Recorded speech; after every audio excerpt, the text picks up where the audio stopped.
Bukan ajaran baru. Saya tidak mengajarkan ajaran baru. Saya mengajarkan Al-Quran. Tetapi dibedah dengan cara yang baru. Dibedah isinya supaya baru. Sebetulnya ajaran ini harta karun terpendam yang selama ini kita abaikan. Para sahabat, bagian penting dari pembicaraan saya hari ini terutama adalah kita harus punya keberanian untuk belajar hal baru. Maaf ya, kita sudah lama kan belajar agama dan ujungnya kadang-kadang cuman membosankan ketika kita terjebak oleh rutinitas dalam menjalankan ritual agama. Betul? Tetapi kita tidak beranjak untuk menjadi orang bahagia. Yuk berani. Dengarkan hal baru. Dengarkan inspirasi baru. Quran tadi mengatakan, kalau kamu ingin berada di surga, bebaskan dari rasa takut, bebaskan dari rasa sedih.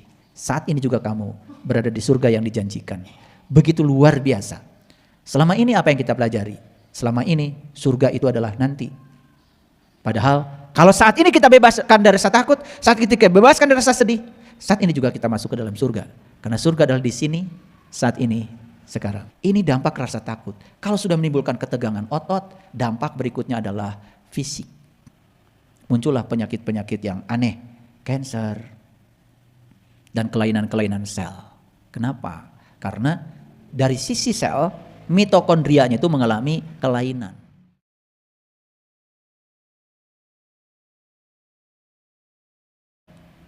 Merasa terancam, merasa tidak aman, curiga. Makanya orang yang takut, lihat aja matanya. Kalau natap itu penuh dengan kecurigaan. Iya.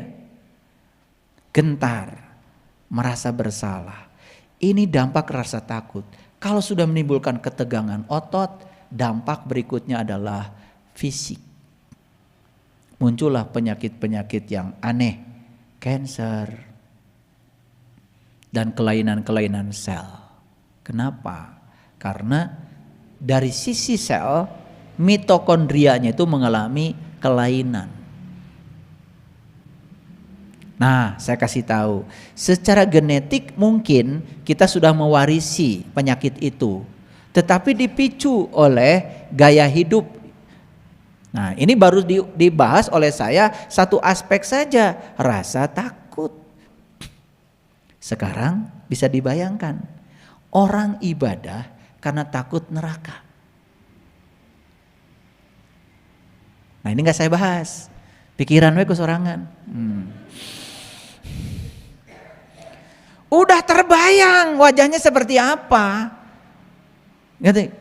Ya, makanya saya juga takut pertama kali lihat kalian itu dulu.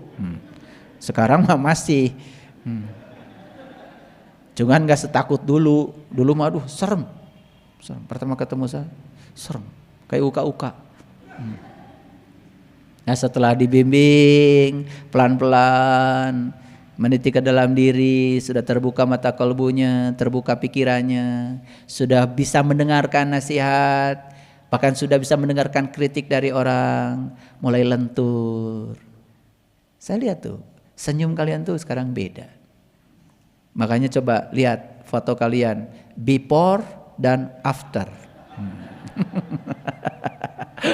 Beda ya. Dulu mah hese serioge. Betul enggak? Iya. Makanya pakai kacamata hitam. Tambah hidung we. Itu. Nah, jadi takut sakit. Ada yang takut sakit. Makan ini takut sakit. Makan ini takut sakit. Jadi jangan-jangan yang menyebabkan kita sakit itu bukan makanan sebetulnya. Rasa takut terhadap makanan. Betul, makanan itu kan ada 3J ya. Jadwalnya, kemudian jenisnya, kemudian jumlahnya. Bahkan saya sudah ngajarkan, makan itu 20 berbanding 80. Jadi kalau lagi makan nikmat, sing ingat 20%, kosongkan. Supaya kita kinerja tubuh kita itu jadi bagus. Sarapan pagi kupat tahu ya, samentung itu kupat tahu, rek ngaji. Batur geus seuri lila seurina teh eta mah. Da eta berat kuku patahu. Itu jadi lambat berpikir itu. Karena apa? Suplai oksigen ke otak kurang. Karena di sininya 20% hilang. Karena semuanya padat. Itu penting, ya. Jadi walaupun saya mengatakan bahwa ya, makanan itu jangan ditakuti, tetapi tetap kita harus selektif. Artinya mulailah kita makan sesuai dengan golongan darah. Golongan darah A, makannya yang jadi nutrisi bagi golongan darah A. Karena apa? Makanan yang sama bagi golongan darah yang berbeda, dampaknya berbeda, tidak sama. Dulu zaman kalian masih kecil, kalian masih ingat ada 4 sehat 5 sempurna, kan begitu? Sarua kabeh. Betul? Nah, sempurnanya itu minum susu. Nah, minum susu itu ternyata tidak semua golongan darah bagus. Golongan darah seperti saya A tidak boleh minum susu langsung, harus yang difermentasi. Karena kalau minum langsung ya menimbulkan racun bagi tubuh. Golongan darah O minum susu langsung nggak apa-apa. Golongan darah A nggak boleh. Makanya saya membuat kefir. Itu supaya saya minum susunya ada tetap buat kesehatan, tetapi sudah difermentasi. Sekarang kan dunia kesehatan sudah seperti itu. Jadi kalau kita nggak ngikut itu ya kebangetan. Ngerti maksud saya? Kan beda. Dulu masih ingat ya, zaman telepon saja masih pakai kabel di rumah. Sekarang telepon bahkan sekarang kita bisa mengakses apa saja di sini asal ada kuota. Udah luar biasa. Jadi kalau kita sekarang ini tidak sepandai orang-orang dulu sebelum ada Android, wah sebenarnya udah kebangetan. Belajar Quran sekarang sudah digital. Dulu cari Quran, ayat apa, surat apa yang mengandung kata-kata nasib misalkan. Itu dicari secara manual. Sekarang ketik nasib keluar. Bahkan semua ayatnya keluar semua. Dicari oleh mesin. Itu sekarang sudah seperti itu kesempatan untuk belajar.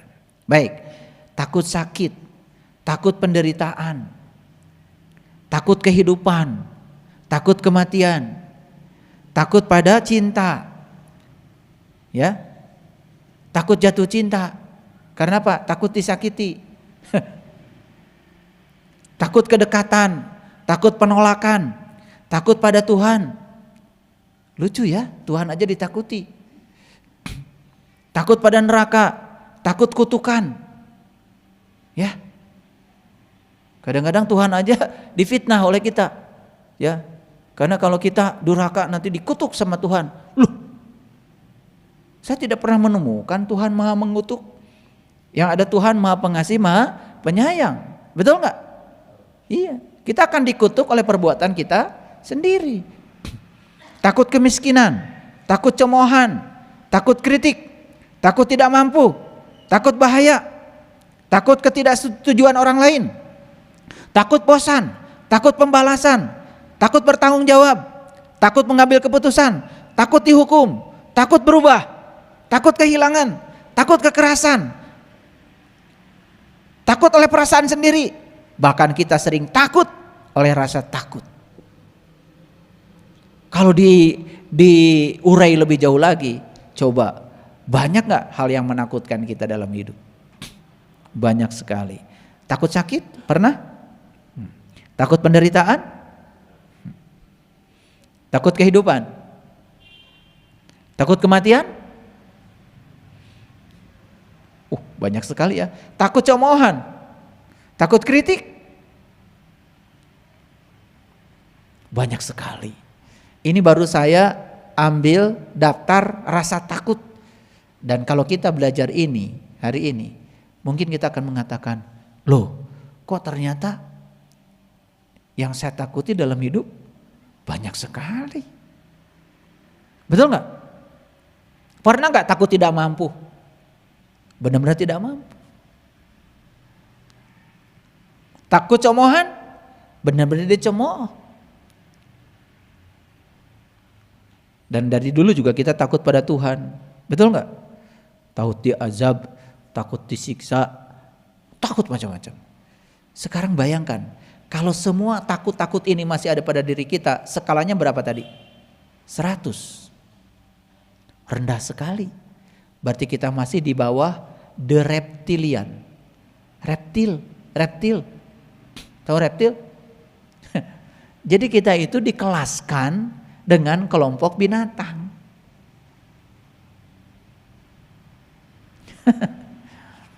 Silakan difoto nih. Dari semua yang ada di sini, takut ngambil keputusan. Masih sekarang? Takut berubah. Takut kan? Ngagulis we unggal poe teh. Sieun kolot. Padahal pasti berubah kan gitu. Betul enggak? Nah, begitu seseorang itu tidak sadar kalau dirinya akan berubah, malah justru takut berubah, lebih gancang berubahnya. Lebih cepat perubahannya. Itu yang disebut dengan like attracts like. Jadi para sahabat, semua yang kita takuti akan datang lebih menakutkan lagi. Oke? Lanjut. Lalu takut itu apa? Ketika kita mampu melepaskan ketakutan pada rasa takut, maka kita sadar bahwa sebetulnya takut itu hanyalah perasaan. Jadi takut itu hanyalah perasaan, bukan kenyataan. Perasaan mempengaruhi pikiran. Apa yang bertahan di pikiran cenderung terwujud sesuai dengan bentuk pikiran itu sendiri. Itu yang disebut dengan energi. Makanya sekarang dunia psikologi sudah sangat canggih. Memandang pikiran dan perasaan itu energi. Energi itu pasti ada getarannya, ada frekuensinya. Dan bahaya karena dia bisa menggetarkan. Rasa takut menimbulkan pikiran-pikiran takut. Semakin dipertahankan, maka akan mewujud dalam kenyataan-kenyataan. Akan mewujud dalam kenyataan. Kenyataan akan memperkuat rasa takut itu sendiri. Ini yang saya jelaskan tadi, ya. Ketika perasaan ngasih sesuatu pada pikiran atau pikiran pada perasaan atau timbal balik, maka itu terus timbal balik, ada repetisi jadi kenyataan. Kenyataan yang ada itu akan sesuai dengan bentuk yang ada di pikiran. Dan kenyataan pasti akan lebih menakutkan lagi. Terus semakin menakutkan, terus semakin menakutkan. Maka di Quran dikatakan tadi khalidina fiha, maka dia akan abadi. Baik. Dari mana sebetulnya rasa takut itu? Mari kita lihat.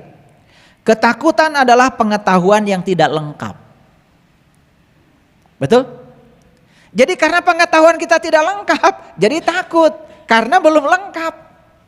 Contoh, kita tidak mengenal Tuhan secara lengkap. Taunya Tuhan itu tukang menghukum, jadi wesieun ku Gusti teh. Betul nggak? Karena tidak lengkap.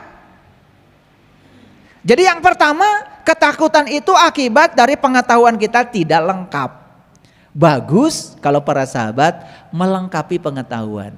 Jujur ya, sering ngaji dengan saya, seminggu sekali saja dilengkapi. Betul nggak kata-kata saya? Kalau rasa takutmu mulai berkurang. Betul? Kenapa berkurang? Karena pengetahuan kita dilengkapi.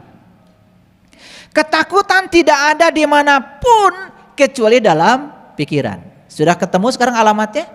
Kejar ke dalam pikiranmu. Bebaskan dia. Yang ketiga, dia yang telah mengatasi ketakutannya akan benar-benar bebas. Jadi sebetulnya ngaji dengan saya itu membebaskan diri dari ketakutan. Saat itulah kita akan mengalami namanya kebebasan. Pikiran itu kecil, tetapi kesadaran besar. Pikiran itu takut, tetapi kesadaran itu penuh cinta. Makanya teknik lain untuk membebaskan pikiran dari rasa takut, belajar kesadaran. Bisa jadi apa yang kita takutkan di saat yang sama, ia juga malah takut pada kita. Betul? takut hantu, lupa bahwa hantu juga takut kamu. Karena kamu rajanya hantu. Betul nggak? Jadi sebetulnya yang kita takuti jangan-jangan juga dia juga takut kita. Cuman kita nggak pernah timbal balik berpikirnya. Seakan-akan kita aja yang takut gitu, betul nggak? Iya, padahal dia juga takut kita. Kita takut anjing, nah anjing gak sieun kumaneh teh. Betul nggak? Gitu. Jadi kita itu kalau sadar sesadar-sadarnya. Jangan-jangan yang kita takutkan itu malah dia juga takut sama kita kan? Kenapa kita mesti takut? Paham? Rasa takut hanyalah sebuah perasaan. Jangan biarkan dia merenggut kendali diri kita. Jadi jangan kita dikendalikan oleh rasa itu. Karena itu cuma perasaan. Kenyataannya tidak seperti itu. Paham? Rasa takut bisa dilawan dengan rasa yakin, keberanian, dan hati yang bijak. Dan kapan kebijakan akan hadir? Kalau kita punya pengetahuan yang luas. Betul nggak? Ada banyak kesempatan di luar sana. Jangan habiskan waktu untuk fokus pada rasa takut. Siapapun yang fokus pada rasa takut, dia kehilangan banyak kesempatan. Paham? Orang yang takut naik pesawat, nepi ka ayeuna teu apal ka mana-mana. Betul nggak? Boro-boro keliling dunia. Takut naik pesawat. Sampai sekarang ya nggak kemana-mana. Betul. Terus aja fokus kamu pada rasa takutmu. Apa yang terjadi? Kesempatan di luar sana hilang untukmu. Sama seperti takut bisnis, takut berusaha, takut masuk KSKJ. Hilang kesempatanmu. Padahal saya sudah bangun. Di sini ada inkubasi bisnis nih. Ayo masuk, ayo masuk. Masuk aja dulu, jangan pikir lain-lain. Ngerti aja belum udah menghukum. Ikuti seminar-seminarnya. Ayo, berani. Pasti berubah. Buatlah keputusan yang bijak dengan keberanian. Karena percayalah, rasa takut kita hari ini adalah hal remeh di masa depan. Betul, kalau kita sudah sadar, ya, tidak ada lagi yang menakutkan. Ketakutan akan bertahan pada jiwa yang pesimis dan pikiran yang sempit. Jadi kalau kita ini hari ini masih takut, dua indikatornya. Satu, memang kita ini pemilik jiwa yang pesimis. Yang kedua, pikiran kita sempit. Jadi gimana mau bebaskan rasa takut? Tumbuhkan optimisme dan luaskan pikiran. Dari mana mulainya? Belajar spiritual. Makanya kalau orang belajar spiritual benar, dia akan jadi orang bebas. Jadi misi kita saat ini adalah jadilah begitu sibuk mencintai hidup sehingga tidak punya waktu untuk membenci, menyesal dan takut. Makanya semua orang yang punya cinta tidak pernah takut. Mohon maaf, orang yang belajar kanuragan karena takut, susah matinya. Tapi orang yang belajar mencintai tidak pernah takut. Karena kemana-mana akan diamankan. Akan banyak orang yang menyayangi kita. Percaya sama saya. Tidak usah cari ilmu teterak dikadek, cari ilmu supaya eueuh nu ngadek. Orang yang penuh cinta tidak takut, tidak makan, kemanapun pergi pasti disuguhi. Asal jangan berharap. Ya bisa kecewa. Jadi menakutkan. Jangan takut. Nasib kita tidak bisa diambil dari kita. Itu adalah hadiah. Kita sudah punya data karma sendiri kok. Keberuntungan kita akibat kebaikan kita di masa lalu akan didatangkan kepada kita. Gak usah takut diambil orang.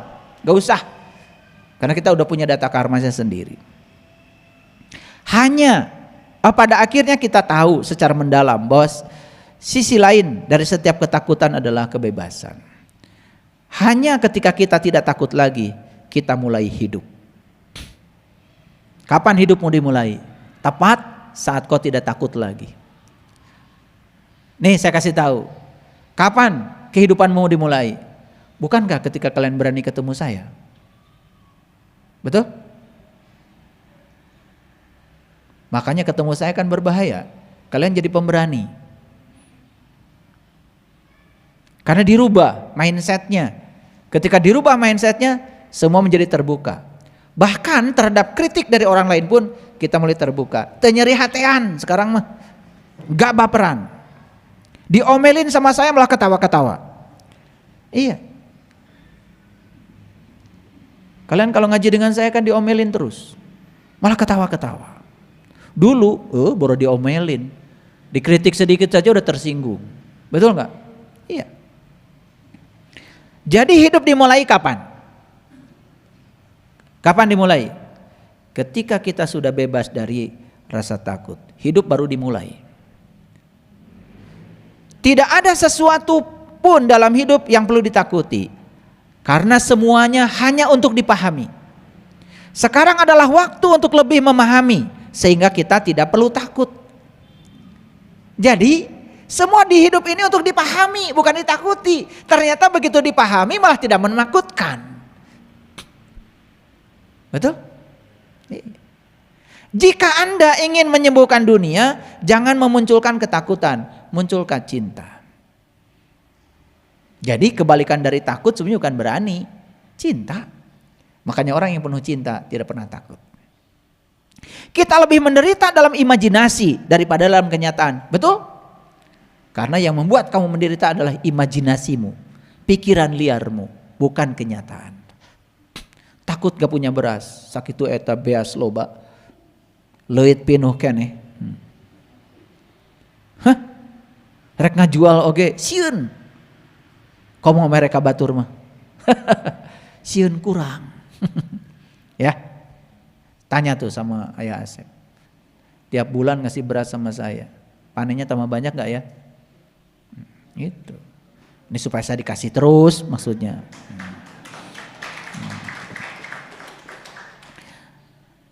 Dan gak usah khawatir. Ngasih ke saya, gak akan dimakan sama saya. Karena saya gak makan nasi. Gak usah takut ngasih beras sama saya. Akan dimakan oleh kalian sendiri. Makanya kalau Bunda Cucu bilang, di rumah ayah mah banyak orang yang datang. Itu. Udah bagikan. Daripada di sana. Dileuit loba teuing.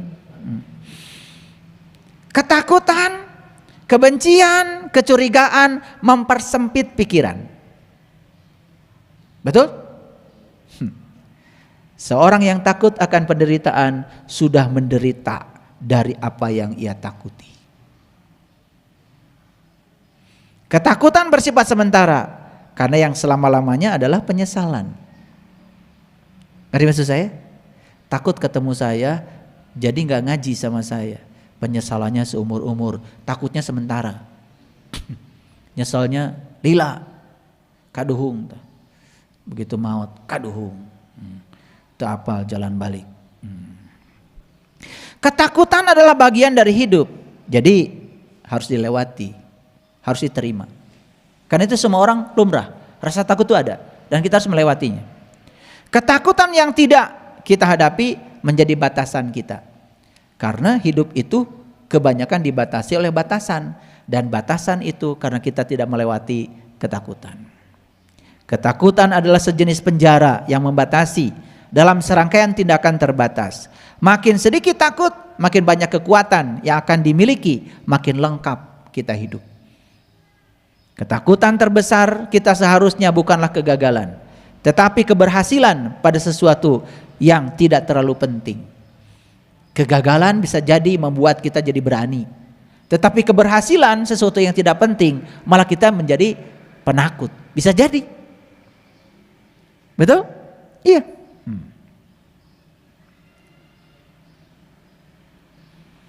Keberanian bukanlah ketiadaan rasa takut, melainkan penilaian bahwa sesuatu yang lain lebih penting daripada rasa takut. Ketakutan adalah musuh logika. Kadang-kadang ya tidak bisa dilogikakan. Ya, saya tidak takut pada pasukan singa yang dipimpin oleh domba. Tapi saya takut akan pasukan domba yang dipimpin oleh singa. Pasukan singa, pemimpinnya domba.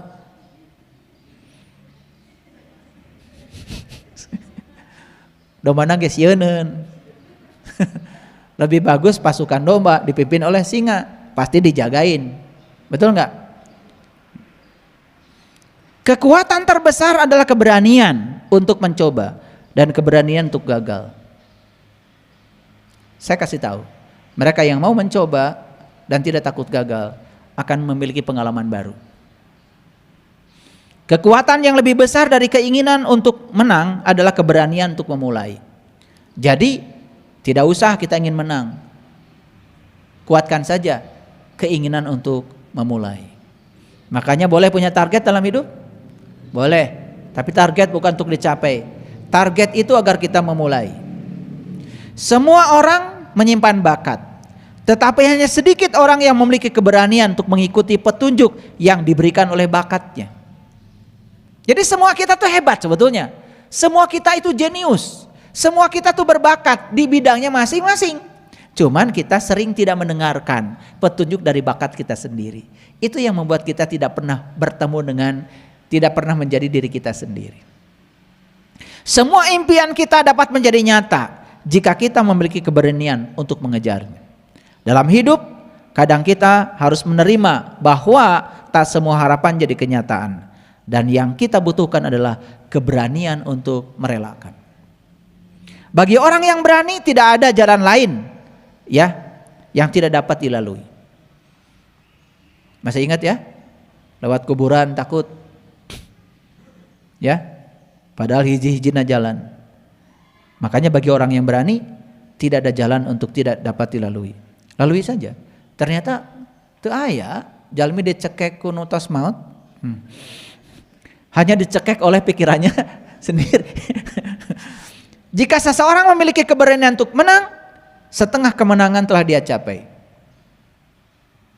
Para sahabat, bagian penting dari pembicaraan saya hari ini terutama adalah kita harus punya keberanian untuk belajar hal baru. Maaf ya, kita sudah lama kan belajar agama dan ujungnya kadang-kadang cuman membosankan ketika kita terjebak oleh rutinitas dalam menjalankan ritual agama. Betul? Tetapi kita tidak beranjak untuk menjadi orang bahagia. Yuk berani. Dengarkan hal baru. Dengarkan inspirasi baru. Bukan ajaran baru. Saya tidak mengajarkan ajaran baru. Saya mengajarkan Al-Quran. Tetapi dibedah dengan cara yang baru. Dibedah isinya supaya baru. Sebetulnya ajaran ini harta karun terpendam yang selama ini kita abaikan. Quran tadi mengatakan kalau kamu ingin berada di surga, bebaskan dari rasa takut, bebaskan dari rasa sedih. Saat ini juga kamu berada di surga yang dijanjikan. Begitu luar biasa. Selama ini apa yang kita pelajari? Selama ini surga itu adalah nanti. Padahal kalau saat ini kita bebaskan dari rasa takut, saat kita bebaskan dari rasa sedih, saat ini juga kita masuk ke dalam surga. Karena surga adalah di sini, saat ini, sekarang. Terima kasih. Assalamualaikum warahmatullahi wabarakatuh.